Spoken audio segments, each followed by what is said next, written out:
Douglas Cooling and Heating, serving the Birmingham area for 38 years. 988-3706. That's Douglas. I'm James Spann. This is the afternoon edition of the Weather Xtreme video. This is for Monday, first day of August. Hot is the word. And is Emily about to form? Let's get in there and talk about it. First off, the Skycam shots, and it's kind of a hot, hazy summer afternoon across the state. That's the view coming from Jasper and Walker County. A few little cumulus buildups around, but not very many.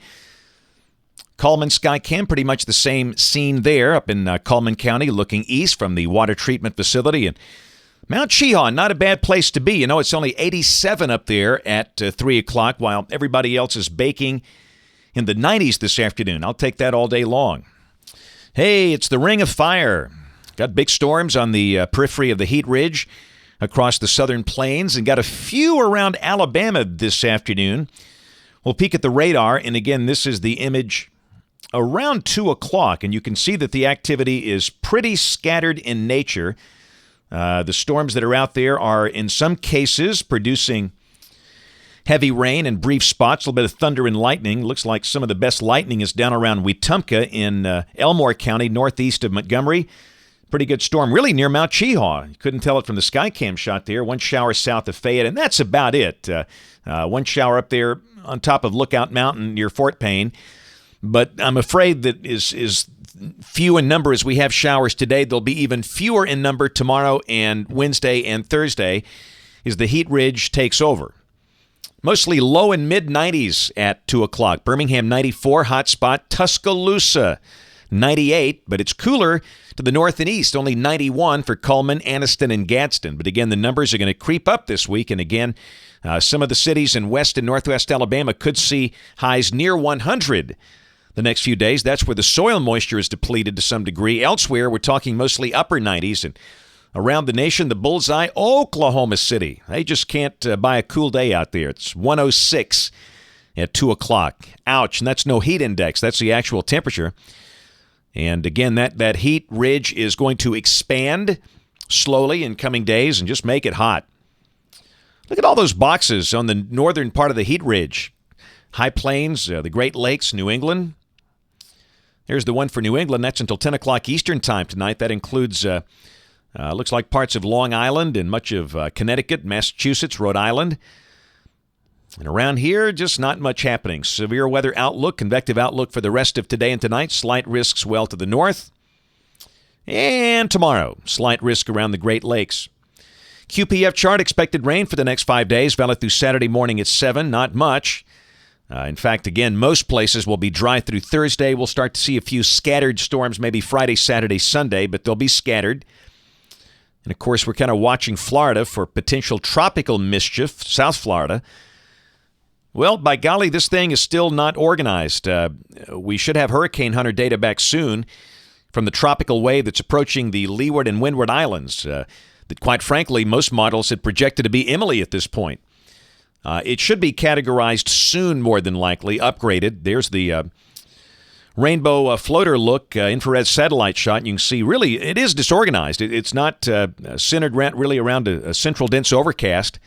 Just unsettled weather out there across the far western or far eastern Caribbean and parts of the Atlantic. Modeling shifting a little to the left here on the last batch. This is the 18Z runs, and all of a sudden now we've got a lot of models suggesting this thing could indeed skirt south or east central Florida. Now, not all of them. The GFDL keeps it well offshore, coming up through the Bahamas and recurving, not touching the United States, but you've got a number of the models that want to bring it anywhere from Miami up to almost Cape Canaveral at 120 hours. So let's keep an eye on this. And, you know, one of the issues is the interaction down there with Hispaniola. That island is very mountainous, and that can greatly disrupt a tropical system. But having said that, the new intensity guidance, pretty aggressive. You got a lot of the models that are now bringing this thing up to a Category 1 hurricane. In fact, really within 84 hours. So, again, for our friends in South Florida, East Central Florida, just watch this. Bahamas, same thing. A lot of folks do watch us there, and we'll watch it with you. But it should not be a Gulf of Mexico storm. Check the modeling. This is the 12Z GFS, valid at 7 o'clock tomorrow evening. It's the old heat ridge. the Death Ridge, the nastiness nosing in here. And down below that, just kind of looks hot and dry. Again, we always have the disclaimer. There's always the chance of a shower or storm in a summer afternoon. We know that. But with that warm air aloft, it ought to cap things off. Highs in the upper 90s tomorrow. Same thing Wednesday. Both the GFS and the NAM are printing highs near 100. I think upper 90s are likely. Northwest and west central Alabama could see 100.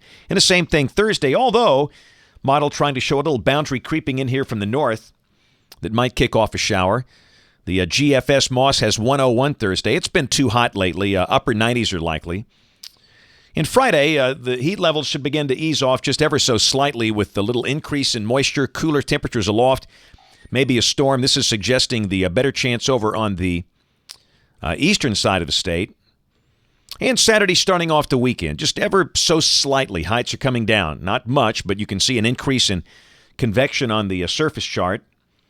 Highs dropping into the mid-90s, and the same thing on Sunday. And you can see the GFS is trying to show what could be Emily that's sitting right over central Florida near Orlando late this weekend. By golly, could it miss the trough and just keep on coming this way? There's Monday, and it kind of loses it over the northeastern Gulf. And again, I would say that this is somewhat of an outlier. Is it possible? Sure. It's just too early. This thing's not even on the board yet. Once we get the thing organized, we'll have a much better idea in a couple of days. But again, that looks pretty dry for us and still kind of hot. The GFS is showing 99. So we'll see. If this upper 90s thing extends a couple of weeks, this will make it maybe as hot as that 2-week stretch back in June. Check the end of the forecast, August 17th.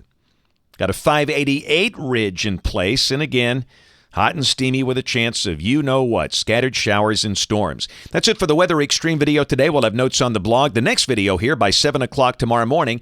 And if you're local to us, don't forget to watch us on television this evening, ABC 3340 in Birmingham at 5, 6, and 10. Thanks for watching. Have a great evening, and God bless. Being Alabama's news leader means digging deeper to get you the facts, working harder so you have all sides of the story, and not being afraid to tell the truth. Every day you award us by making ABC 3340 Alabama's most watched news. And now the Associated Press has named us Alabama's most outstanding news operation. That's 9 times since 1996, more than all other stations combined. And that's 9 more reasons you should trust the news leader. ABC 3340.